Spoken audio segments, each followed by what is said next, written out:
오늘도 변함없는 주님의 은총이 오늘 이 아침, 아니죠, 이 오후 우리와 함께 하시는 주님의 은총이 여러분 가운데 충만히 넘쳐나시길 간절히 축원합니다.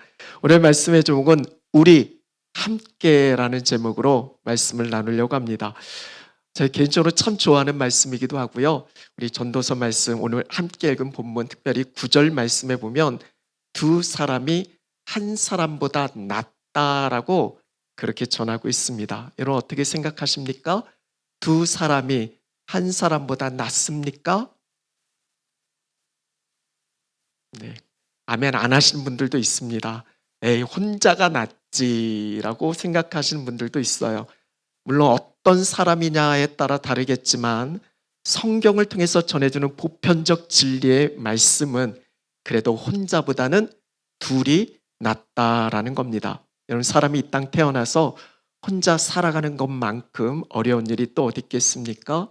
외롭고 힘들 겁니다. 그래서 하나님께서 아담 남자를 지으시고 혼자 지내는 것이 좋아 보이지 않아서 갈비뼈를 취해 여자 하와를 만드셨습니다. 두 사람이 서로 의지하고 살아가게 하셨습니다. 힘들고 외로울 때 곁에 있어주고 도움 절실할 때 주고받고 서로 의지하고 함께 사는 것, 이것이 하나님께서 사람을 만드신 그리고 사람에게 원하시는 그런 모습입니다.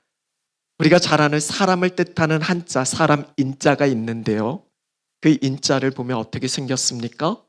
두 획이 서로 맞대고 있습니다. 혼자 선 것이 아니라 서로 맞대고 의지하고 있습니다. 그렇게 해서 사람 인자가 만들어지는 거죠. 이것이 바로 사람입니다. 나 혼자 사는 게 아니고 서로 의지하고 서로 돕고 사는 존재, 이것이 사람이죠. 그렇게 지금 저와 여러분, 우리는 나 혼자, 너 혼자가 아니라 우리 함께 하고 있습니다. 하나님은 저와 여러분을 그렇게 부르신 겁니다. 그래서 참된 공동체, 참된 교회를 이루어 주셨습니다. 협력하여 선하신 하나님의 뜻, 하나님의 나라의 역사를 공동체된 우리를 통해서 하나님이 이루시길 바라십니다. 그래서 여러분 절대 어떤 순간에서도 잊지 않으셨으면 좋겠습니다. 나 혼자 산다. 이건 TV 예능, 한국 아주 유명한 예능 프로그램 제목이지, 우리의 삶은 나 혼자 산다가 아니라 우리 함께 산다입니다. 그런 점에서 한번 저와 앞에 계신 분들에게 서로 선포했으면 좋겠습니다. 우리 함께함이 참으로 좋습니다라고. 우리 함께함이 참으로 좋습니다. 한 몇몇 분들 정도는 그래도 혼자가 좋다라고 하시는 분이 있어요. 전도서 말씀 참 귀한 말씀입니다. 전도서 전체 주제의 말씀은, 전도서 말씀을 여러분 읽어보시면 아시겠지만 모든 것이 헛되다라고 그렇게 선포하고 있는 내용의 말씀입니다. 인생이 참 허무하다라는 거. 그래서 이 전도자, 이 말씀을 기록한 전도자가 솔로몬인데 그 인생 마지막 끝에 인생을 살아보니까 참 허무한 인생이구나, 참 헛된 것이구나, 그걸 고백하는 내용이 전도서의 말씀입니다. 특별히 우리가 함께 읽은 이 4장의 말씀은 구체적으로 그 헛된 허무한 인생의 몇 가지 실례를, 특별히 4가지를 이야기를 하고 있는데 오늘 본문은 그 중에 하나입니다.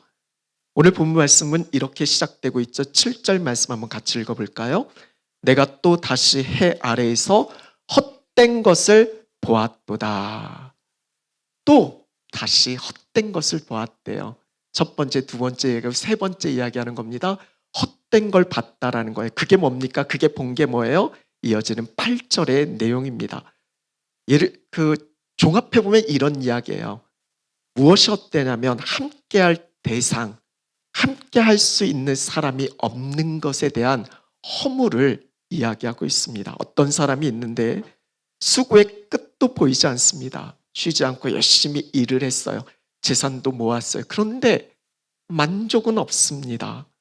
함께 나눌 아들도 없고 형제도 없고 홀로 있습니다. 문득 그런 생각이 떠오르는 거예요. 나는 왜 이렇게 즐기지도 못하고 살았을까? 도대체 누구 때문에 이 수고를 해야 하는 거지? 부질없다라는 말이 있잖아요. 지금 이 사람의 고백이 바로 그런 이야기입니다. 전도자는 이런 모습을 보고 8절 마지막 끝에 이것도 헛되이 불행한 노고다라고 그렇게 말하고 있습니다. 나눌 사람이 하나 없고 아무리 좋은 것들도 누리지 못하는 그 삶을 보면서 참 허무하다라고 생각하고 있는 겁니다. 공동 번역본에 보면 이 부분에 대해서 이렇게 번역되어지고 있어요. 누구 좋은 일 시키려고 아무 즐거움 모르고 이 고생하는가 보기에 딱한 노릇이다라고. 오늘 말씀 읽으면 이 홀로라는 단어가 2번 반복되어지고 있는데 여러 가지 생각이 듭니다. 홀로, 함께 나눌 사람, 함께 있을 사람이 없습니다. 사랑할 사람도 또 헌신할 대상도. 오늘 찬양 인도하셨던 지사님께서 동역에 대한 말씀을 하셨는데 동역할 대상도 없습니다. 홀로 있을 뿐이에요. 여러분 어떻습니까? 홀로 가끔은, 아주 가끔은 사모가 좀 지켜보고 있어서 밑에서 예배 드리고 있으면 참 좋은데 끝나고 올라왔나 봐요.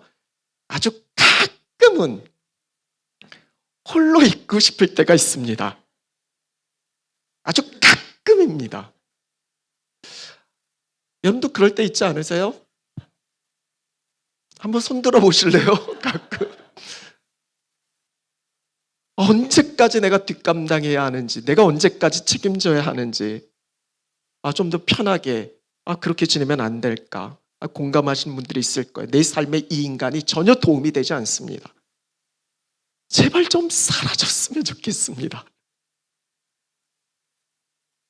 두 사람이 한 사람보다 나은 게 아니라 둘이 괴롭느니 혼자 외로운 게 낫다.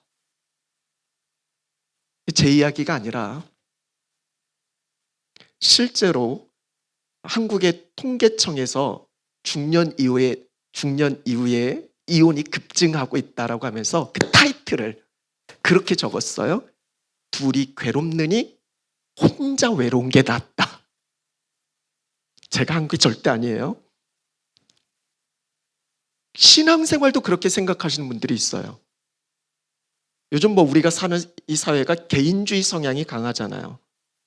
그래서 신앙 역시도 우리는 개인적으로 생각합니다. 그래서 프라이버시가 참 중요하고 노 터치, 내 삶에 관여하지 마세요. 그래서 좀 더 큰 교회, 규모 있는 교회 가는 이유 중에 하나도 그런 부분이 아니겠어요? 공동체 안에서 상처받기가 싫어요. 그냥 편하게, 그냥 요즘은 또 온라인 되니까 온라인으로 홀로 그렇게 생각하는 분들이 많이 있습니다. 하지만 분명한 건 성경은, 하나님의 말씀은 계속해서 강조하는 것이 공동체입니다. 믿음의 공동체예요. 하나님의 나라 역사는 혼자 이루어지지 않습니다. 함께 이루어지는 거죠. 성경 속 위대한 사람들 보세요. 독불장군 없습니다. 하나님의 사람들을 보면 반드시 그들과 함께하는 사람들 공동체가 있었어요. 모세도 그렇잖아요. 아론과 훌이 있었고, 다윗도 새 용사가 있었고, 또 여러 명의 다윗을 생명 걸고 함께하는 그 사람들이 주변에 있었습니다. 바울 역시도 동역자가 있었잖아요. 함께 하나님의 나라를 바라보면서 돕는 자들이 있었습니다. 다니엘이 대표적인 예잖아요. 하나님을 모르는 이방 왕 앞에 그가 담대하게 나갈 수 있었던 건 같이 기도할, 저는 그게 영혼의 친구라고 생각되어집니다. 함께 기도 부탁하고 그 기도의 자리에서 정말 믿음으로 버텨가며 하나님의 나라를 함께 이루어가는, 그래서 흔들리지 않는 거죠. 여러분은 그런 영혼의 친구가 있습니까? 다니엘 말씀을 읽으면 참 부러워요. 이런 친구가 있었으면 좋겠다. 여러분의 이런 친구들이 있으십니까? 일전에 칼 세미나라고 제자 훈련 세미나가 있었어요. 거기서 우리 목사님들한테 이런 이야기를 하신 분이 계셨어요. 나와 함께 죽을 수 있는 사람, 목사님, 당신과 함께 죽을 수 있는 사람이 과연 몇 명이나 있을까요? 저는 스스로에게 한번 물어봐요. 다 잘 지내는 것 같지만 우리 같이 하나님 나라를 바라보고 사도행전의 고백처럼, 사도들의 고백처럼 생명을 거는 자, 함께 하나님의 나라를 위해서 생명을 걸고 같이 죽을 수 있는 사람이 몇이나 있을까? 아마 도인은 분명 아멘 할 거예요. 아멘. 한 명 됐어요. 나머지 2명은 선착순으로 받을게요. 저한테 카톡을 보내주세요. 같이 죽을 수 있어요. 하나님 나라를 위해서. 이성환 집사님 미소를 지어 보내는 거 보니까 아마 보내주실 것 같아요. 여러분, 사탄의 전략은 뭡니까? 마지막 때 모임을 피하는 거예요. 공동체를 떠나게 하는 겁니다. 어떻게 해서든 혼자 있게 만드는 거예요. 그럼 공격하기 쉬우니까. 그래서 12절의 말씀처럼 패하게 만드는 겁니다. 그렇게 무너지는 거죠.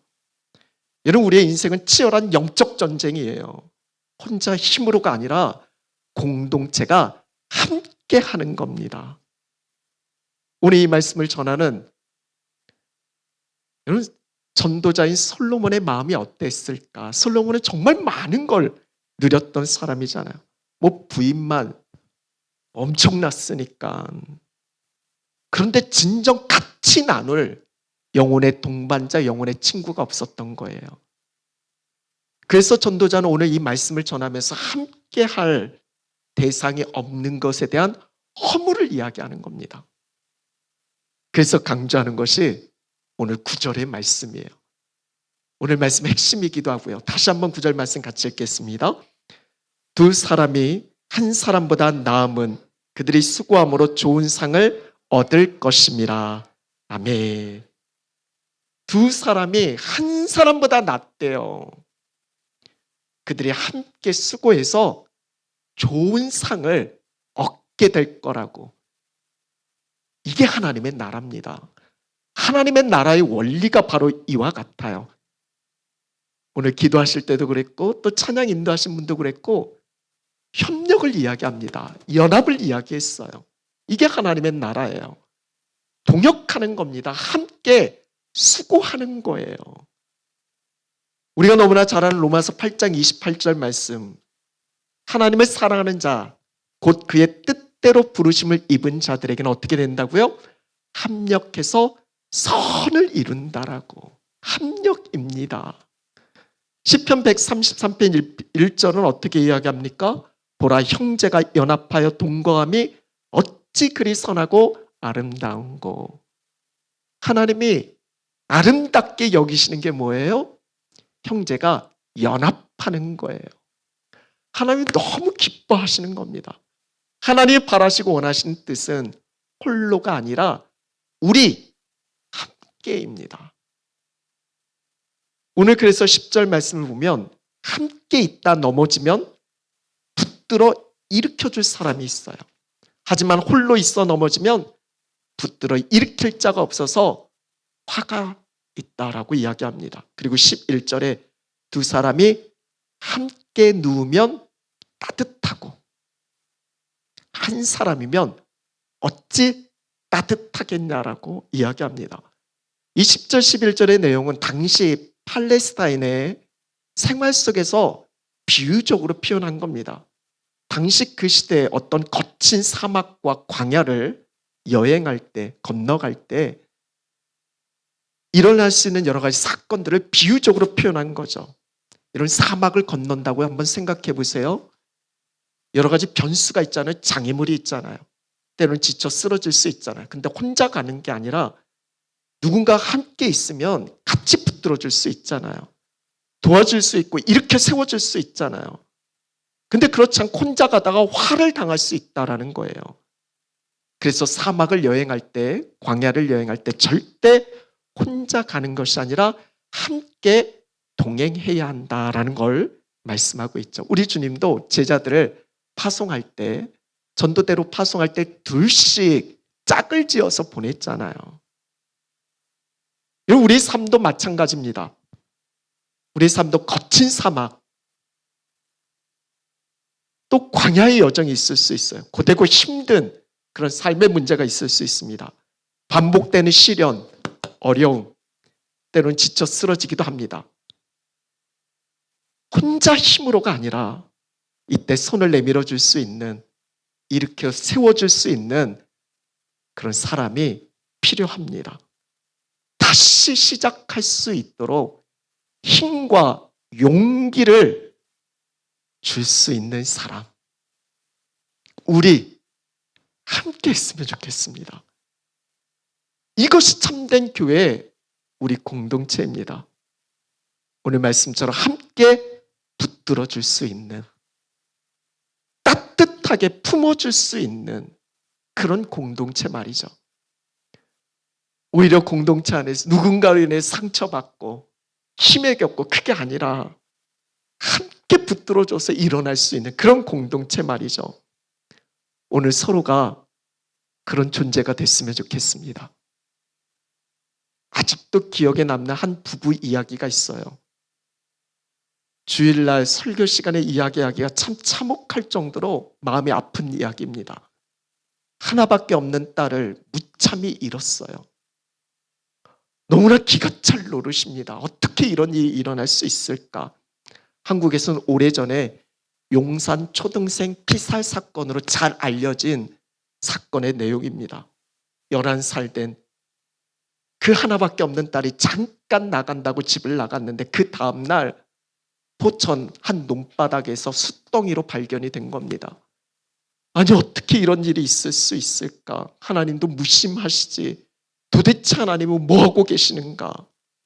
한없이 북받치는 그 슬픔 속에서 고통스러운 시간을 그 부부는 보내야만 했습니다.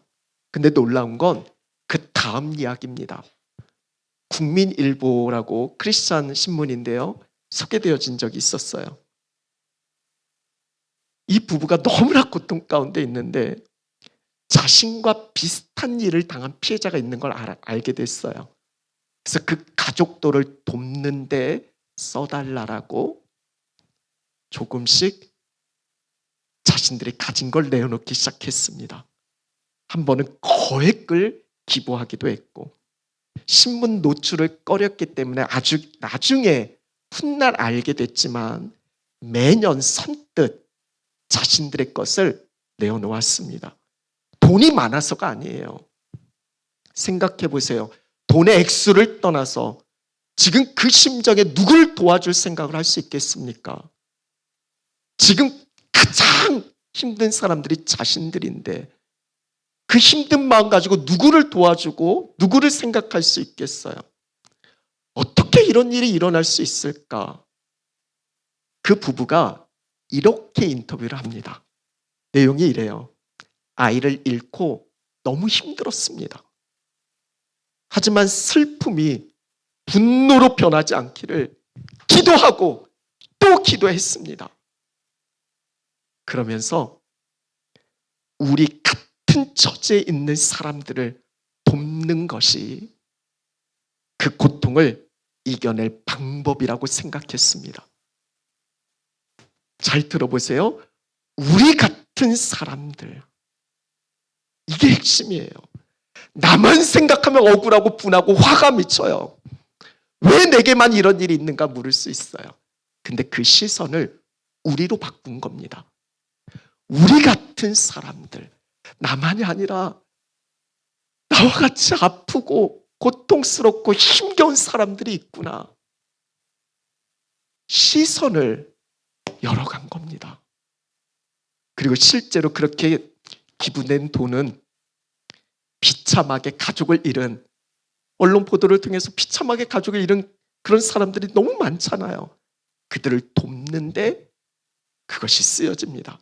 단순히 돈만 전해준 게 아니라 일일이 힘들고 고통상한 사람들을 위해서 편지를 씁니다. 저도 사랑하는 딸을 잃었습니다 하면서 편지를 써서 전해주는 거예요. 단순히 돈이 아니라 우리 함께 그 마음 가지고 그 고통과 아픔과 슬픔에 있는 영혼들을 위로하고 힘을 실어주고 그렇게 세워가는 최악의 상황인데 그 최악의 상황에서 최선의 삶, 하나님의 구원을 위해 살아가는 너무나 귀한 부부의 이야기였습니다. 사랑하는 여러분, 이게 주님의 마음 아닐까요? 하나님의 뜻, 하나님의 섭리는 다 이해할 수 없어요. 그렇지만 분명한 것은 그 가운데서 무엇을 하나님께서 우리 가운데 바라고 원하신 뜻인지, 우린 영원을 사는 사람이잖아요. 그걸 바라볼 수 있어야 됩니다. 사랑하는 여러분, 지금 여러분 무슨 생각을 하고 계십니까? 무엇을 위해서 그토록 가지려고 애를 쓰며 그렇게 살고 계십니까? 솔로몬이 그랬잖아요. 모든 걸 다 갖고 누렸는데 결국 그 인생 끝에 허물을 이야기하잖아요. 모든 것이 헛되다라고. 근데 그건 영원한 하나님 나라를 바라지 못할 때 이야기입니다. 우리 안에 주님이 계시고 하나님을 바라보고 하나님 나라의 삶을 살면 절대 헛되지 않습니다. 하나님께서 지금 우리라는 이 삶의 공동체를 허락해 주신 분명한 이유가 있습니다. 서로 격려하고 위로하고 힘을 실어주는 그 존재로서의 삶을 우리에게 기대하고 계시기 때문에 그렇습니다. 지금 우리는 교회라는 곳에 모여 있잖아요. 교회의 진정한 의미는 건물이 아니다라는 걸 다 알고 계시잖아요. 교회는 부름받은 공동체, 바로 저와 여러분 우리입니다. 우리가 교회입니다. 교회의 분명한 존재 이유 중에 하나가 코이노니아 교제예요. 그래서 우리가 예배 마치고 성도의 교제를 하는 겁니다. 단순히 먹고 마시고 그게 아니라 만나서 인사하고 그런 차원의 교제가 아니라 코이노니아는 내 모든 것을 나누는 삶입니다. 기꺼이 나 혼자가 아니라 서로의 삶에 함께 참여하는 겁니다. 노터치가 아니라 함께 마음을 열고 그 삶에 참여하는 것이 코이노니아입니다. 제가 말씀을 묵상을 하면서 큐티인이라는 말씀 묵상을 하는데 거기서 꿈꾸는 공동체가 있습니다. 그 큐티인의 성도들의 간증의 이야기가 나오는데 정말 힘들고 어려운 그 삶을 살아내는 성도님들의 이야기입니다. 때로는 부끄러움과 수치가 그 안에 있어요. 근데 기꺼이 내어놓습니다. 공동체가 있으니까. 그들의 공통적인 고백은 뭔지 아세요? 나를 버티게 할 수 있는 공동체가 있어서 그들의 모든 간증의 공통적인 고백이에요. 공동체가 있어서 내가 살 수 있었다라고, 내가 붙들 수 있었다라고. 진정 우리들 공동체예요. 간절히 기대하고 기도하고 있습니다. 우리 참된 교회가 우리들 공동체가 되어지길. 12절에 말씀합니다. 한 사람이면 패하지만 두 사람이면 맞설 수 있다라고. 그리고 너무나 잘 아는 말씀이죠. 세 겹줄은 끊어지지 않는다라고. 이 부분에 대한 여러 가지 해석이 있을 수 있지만 그냥 일반적인 해석은 믿음의 두 사람이 함께하고 있고 거기에 주님이 함께하고 계시면 주님이 함께하고 있는 삼겹줄은 결코 끊어지지 않는다라고. 우리가 함께하고 있고 그 함께하는 것에 주님이 함께하고 계시는데 무엇이 두렵습니까? 이것이 주님의 약속이잖아요. 두세 사람이 내 이름으로 모인 곳에 나도 그들 중에 함께 하겠다라고. 제가 너무나 좋아하는 그림입니다. 주보에 실려드렸어요. 우분투. 이게 아프리카 언어예요. 들어보신 분들도 계실 거예요. 아프리카 부족에 대한 연구를 좋아하는 한 인류학자가 자신이 겪었던 이야기입니다. 아프리카 아이들 모아놓고 게임을 제안한 거예요. 아프리카에서는 딸기가 드문 아주 귀중한 과일이죠. 그래서 딸기 한 바구니를 놓고 거기까지 아이들에게 달리기 시합을 제안합니다. 1등한 친구에게 이거 다 주겠다고. 아마 우리 아이들, 우리 청소년, AOC 청소년 아이들 뛰게 하면 아주 엄청 뛸 겁니다. 근데 땡! 하고 출발 시작하자마자 마치 약속이나 한 듯이 아이들이 손을 잡습니다. 그리고 함께 달리기 시작합니다. 그렇게 같이 딸기 있는 바구니에 들어가서 거기서 하하 웃으면서 같이 둘러앉아서 딸기를 맛있게 먹습니다. 그 학자는 아이들에게 묻는 거예요. 1등한 친구에게 준다고 했는데 왜 손을 잡고 달렸냐 물었더니 한 아이의 말에서 우분투, 이 단어가 합창하듯 쏟아졌습니다. 우분투. 그리고 덧붙입니다. 나머지 다른 아이들이 다 슬픈데 어떻게 나만 기분 좋을 수 있겠냐고. 요즘 세상의 가치관이 이렇습니다. 그러니까 나 혼자 산다고, 나만 아니면 되고. 오늘 우리는 어떻습니까? 우분투라는 말의 뜻은 우리가 있기에 내가 있다라는 뜻입니다. 혼자가 아닌 더불어 사는 세상 말이죠. 오늘 우리도 함께 외쳤으면 좋겠습니다. 우리가 있어서 내가 있는 겁니다. 우리 함께 그 삶을 이루어가는 거죠. 제 마음을 열었으면 좋겠어요. 따뜻한 사랑으로 옆에 계신 분들 손을 잡아줬으면 좋겠습니다. 기쁨도 슬픔도 함께하는 가슴 따뜻한 이야기가 우리 삶에 가득 넘쳐났으면 좋겠습니다. 주님이 말씀하시잖아요.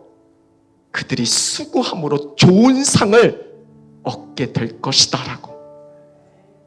절대 헛되지 않습니다. 우리 함께하면 말이죠. 우리 시간 그 마음으로 같이 찬양했으면 좋겠습니다. 서로에게 손을 내어주세요.